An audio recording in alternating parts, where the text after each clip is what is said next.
Et bonjour mes beautés, je parle tout doucement, vous le voyez, je ne suis pas dans mon décor habituel pour vous faire la guidance de la nouvelle lune, mais ne vous inquiétez pas, tout va bien, donc je suis quand même là. Donc la nouvelle lune a eu lieu hier à 20h54, mais comme on était dimanche, bah, j'ai pas fait la guidance, donc vous l'avez aujourd'hui. Cette nouvelle lune, elle est en Capricorne. Alors qu'est-ce qu'elle va nous réserver cette nouvelle lune? Je sais que déjà elle nous demande de la stabilité, elle nous demande de nous poser, de regarder nos objectifs et de faire en sorte de rester stable par rapport à ces objectifs-là. Et ça sera déjà pas mal. Ah, alors je mélange mes cartes à l'envers, ça va pas du tout ça. Bon, j'espère que vous allez bien. C'est notre première nouvelle lune de l'année. Comment avez-vous passé ce cap? Est-ce que hier je parlais avec une amie et on se disait que c'était un peu comme si on était encore dans les énergies de décembre. C'est assez étrange.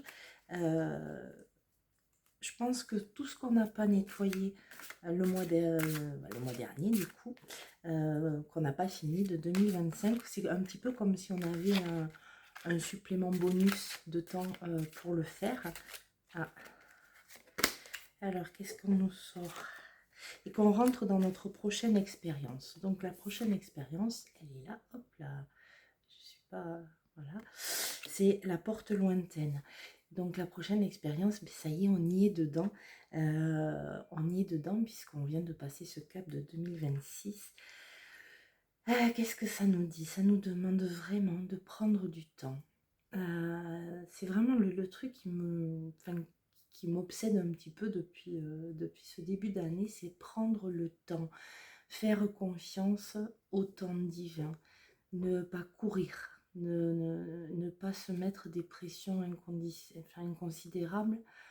On est encore dans un état de fatigue de cette fin d'année 2025, cet état de fatigue qui pour certains d'entre nous a pu vraiment nous perturber énormément. On nous demande vraiment de prendre ce temps et un peu de lâcher du lest et puis continuer à nettoyer ce qu'on n'a pas fini, laisser, laisser ce dont on n'a plus besoin ou qui n'est plus aligné avec nos valeurs. C'est violent, c'est douloureux, il y a des choses qui nous brassent énormément, mais c'est vraiment le cap à passer pour aller sur cette prochaine expérience où la lumière nous attend, ou quelque chose de beaucoup plus clair en termes de la clarté, la vision des choses, mais aussi la lumière en soi, aller vers cette lumière-là. Hein. Alors là, qui est tombé, il y a l'ange déchu, la perte de conscience. Peut-être c'est justement ça. Être un peu moins dans la... Ah, je vous la montre. Excusez-moi, je suis un petit peu perturbée. Bon, vous le voyez, hein, je ne vais pas cacher le décor, c'est l'hôpital. Mais c'est pas pour moi. Je suis accompagnante. Et donc, cette perte de conscience, en fait, c'est vraiment là, ce qui me vient, c'est qu'on est sur ce lâcher-prise. C'est arrêter de vouloir tout conscientiser, de vouloir tout contrôler, d'être... ouais, le mot qui me vient, c'est cet hyper-contrôle qu'on a mis pendant X années, moi y compris. Euh, c'est lâcher ça, c'est cette perte, vous savez, la perte de conscience quand on s'évanouit, vraiment, il y a tout qui lâche. Et c'est un peu ça en fait. On nous demande de tout lâcher, vraiment, de, de tout lâcher.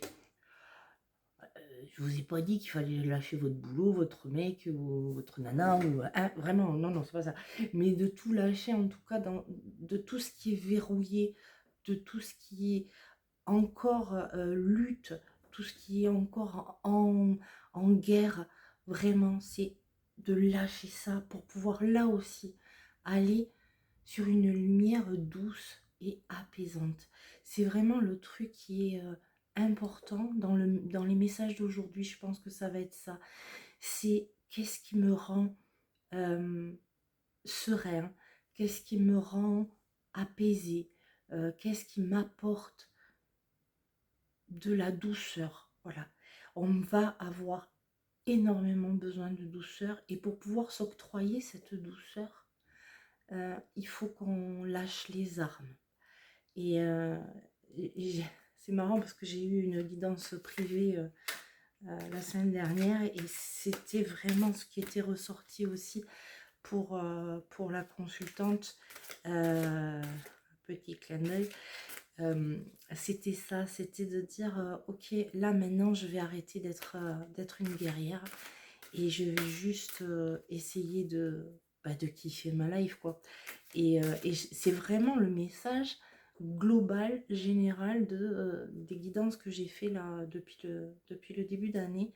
C'est vraiment ça, c'est le truc qui revient pour quasiment tout le monde, c'est lâche les armes.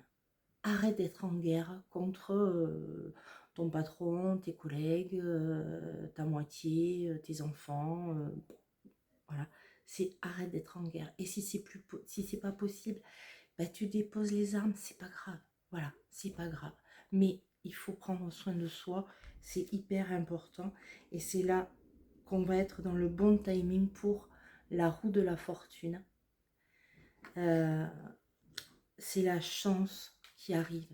Mais pour arriver à avoir cette chance de cette nouvelle lune et se servir de l'énergie aussi du Capricorne, on le sait, les Capricornes, vous avez des projets à long terme, vous aimez être structuré, vous aimez que les choses soient carrées, vous êtes perturbé par le chaos, vous aimez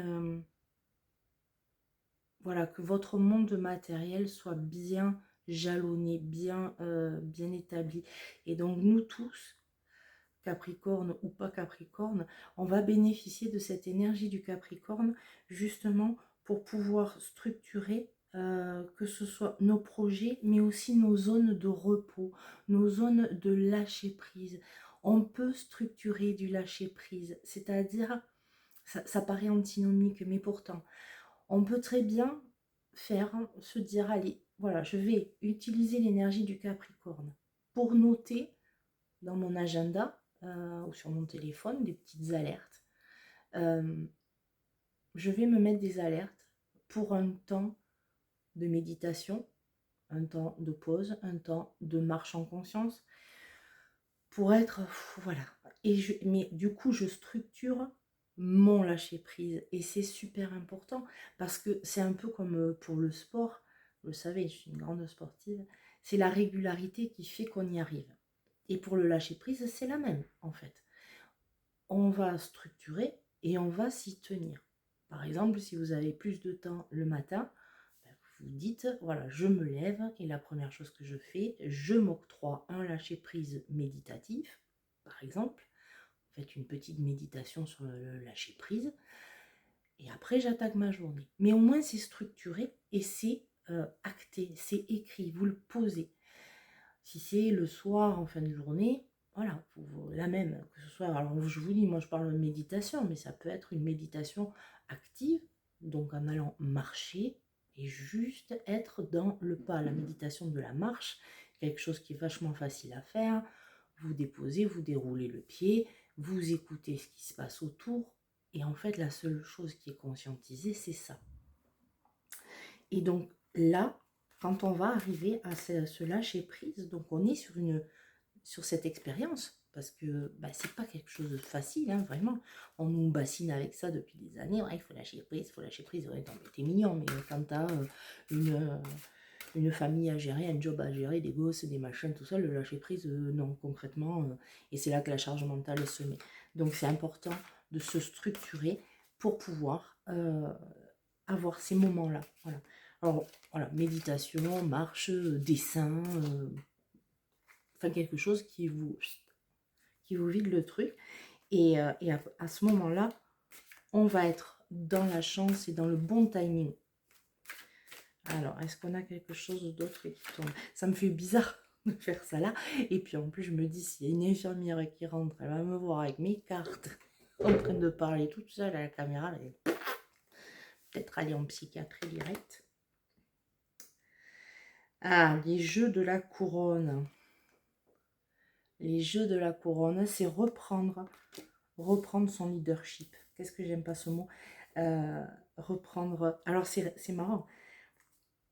Parce que on nous demande d'un côté d'accéder à une nouvelle expérience qui est le lâcher prise et qu'on est sur le bon timing pour avoir de la chance, et à ce moment-là on va nous demander d'avoir le leadership, c'est-à-dire qu'on va aller, on va pouvoir être un exemple, on va pouvoir être le chien de tête pour emmener les gens. Et peut-être si vous avez un job par exemple à responsabilité, peut-être que en appréhendant ce lâcher prise, en appréhendant cette nouvelle expérience, ça va vous permettre d'accompagner vos équipes de façon plus douce, de façon plus humaine. Peut-être que là, l'expérience globale, elle est là. C'est vraiment, on est dans une période de changement.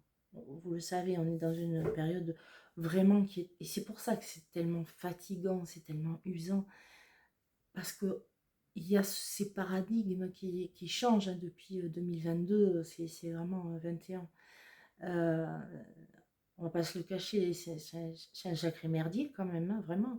Que ce soit en termes généraux ou dans nos propres vies, c'est vraiment le bordel. Et, mais là, ça va être, ok, on est en train d'arriver sur la fin de ce cycle-là. Bon, on a fini le cycle 2025, mais on va dire qu'il y a encore des scories qui sont là. Je vais reprendre le pouvoir. Je vais reprendre le pouvoir de l'amour, le pouvoir d'être moi, le pouvoir de mes valeurs. Et si c'est dans le job, je vais prendre un pouvoir qui va me permettre d'accompagner au mieux les équipes et mes collègues. Et voilà. Et tout ça, ça sont des cartes quand même qui sont vachement lumineuses. On est vraiment dans les couleurs de rouge foncé, doré, or. Il y a une forme de richesse qui nous est annoncée. Alors, j'aimerais bien que ce soit richesse pépette, hein, vraiment pour vous comme pour moi. Je ne pense pas que ce soit ça, peut-être pour certains, mais en tout cas, une richesse intérieure, la lumière intérieure. On est vraiment sur ça, sur ce qui nous est demandé. Et ça va nous permettre d'aller sur la transformation de soi. Tiens, il y en a deux qui tombent. Ah ben, ok. Donc là, on est sur des couleurs de rose et mauve. Donc j'ai le chat-chenille. On l'a déjà eu celui-là. Ah, on est ça, j'adore ça. Et donc lui, c'est la transformation. Et c'est rigolo parce que la deuxième qui est tombée, ah, je vais y arriver en même temps, c'est le rêve d'hiver. On y est en plein, hein, quand même. C'est la période de gestation. Donc là, en fait, tout est super, beaucoup plus lisible. Période de gestation, voilà, on est en train de fabriquer quelque chose. Peut-être que là, du coup, je vais le lire comme ça. C'est-à-dire que le rêve d'hiver, la période de gestation, elle va nous permettre d'accéder à notre prochaine expérience. Notre prochaine expérience, je ne pense pas que ce soit une expérience au niveau professionnel. Je pense que c'est vraiment... J'aime pas trop dire ces mots, mais c'est une expérience spirituelle qui nous attend. Et là, on a jusqu'au mois de mars, et c'est ce que je vous disais, un premier trimestre, voilà, jusqu'au mois de mars, on est encore... C'est un petit peu comme si les graines, on les a plantées sur la fin d'année. Et on a cette période de gestation. On a planté le dernier semestre 2025. Donc là, on est en train de voilà, d'emmener le truc. Alors les gestations, euh, pour celles et ceux qui n'ont jamais eu d'enfant, ça peut être voilà, super, génial, machin, on est trop bien avec les hormones, mais ça peut être aussi, voilà. Et puis il y a les douleurs, et puis voilà, on est chafouin, patraque, tout ça, ça perturbe énormément, et c'est un peu ce qu'on vit finalement. Donc cette période de gestation, elle va nous permettre d'accéder à cette prochaine expérience. Euh, le lâcher-prise de l'ange déchu, ben, va nous permettre d'arriver à la transformation, vraiment, puisque bon, on va se transformer. On va se transformer, on va appréhender des choses différentes. Et les jeux de la couronne vont avec la roue de la fortune, forcément, où on reprend possession de soi, on reprend le pouvoir sur soi, on arrête de se laisser imposer par la société, par la famille, etc., des choses qui ne nous correspondent plus. Et ça va nous permettre d'avoir la chance dans le bon timing. Ce que je vous disais, faire confiance au temps divin, tout est calculé. Là, le jeu, il est parfaitement clair. Au début, on parle un petit peu comme d'habitude, mais en fait, c'est vraiment ça. Donc, qu'est-ce qu'on peut retenir de cette guidance de nouvelle lune en Capricorne? Lâchez le game, lâchez la guerre, lâchez les armes, ouvrez votre cœur, structurez par le Capricorne vos temps de pause, de sieste, de méditation, de marche, de sport, de dessin, de créativité, voilà. Et tout ça, ça va vous permettre, nous permettre d'arriver à la transformation. La transformation, c'est pas être quelqu'un d'autre.